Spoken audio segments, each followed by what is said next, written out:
A section of Jubilee leaders claim the uncertainty surrounding Parliament will affect its productivity and needs to be addressed.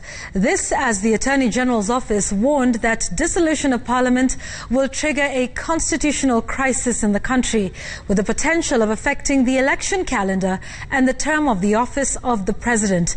The AG saying the advice by the Chief Justice should be disregarded as it is not implementable. Samogina reports.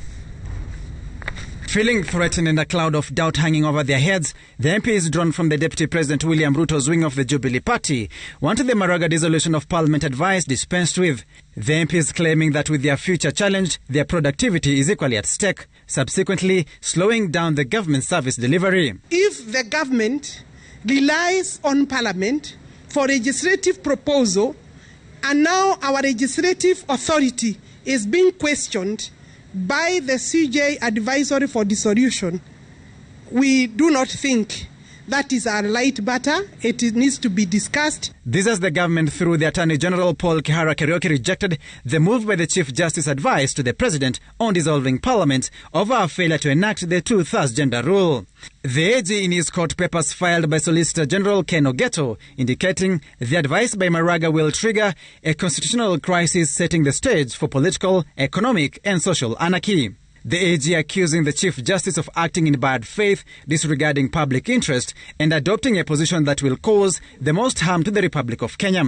The State Law Office indicating should Parliament be dissolved, the new Parliament will have a new term, in this case a fresh 5 years.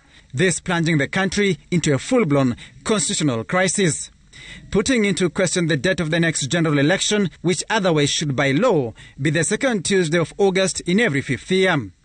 According to the AG, this will definitely affect the term of office of the President, given a presidential election may be held only on the same date as the general election for members of Parliament.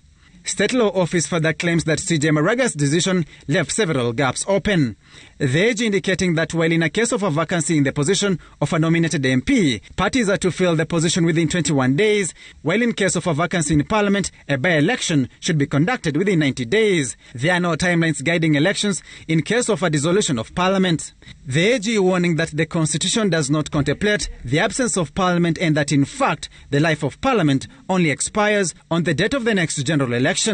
Having laid these grounds, the AG claims the advice to dissolve Parliament as proposed by the Chief Justice is incapable of implementation as it does not address the glaring gaps. With CJ Maraga in his advice warning of no gains made without pain, the AG was critical of the CJ, claiming Maraga did not explain the gains in dissolution of Parliament and whether the same is proportionate to the dire consequences of such dissolution. As such, it is the Attorney General's position that the President is not bound by the advice from the CJ to dissolve Parliament, but instead, it is the President's discretion to decide on whether to dissolve or not. Samogina, Citizen TV, Nairobi.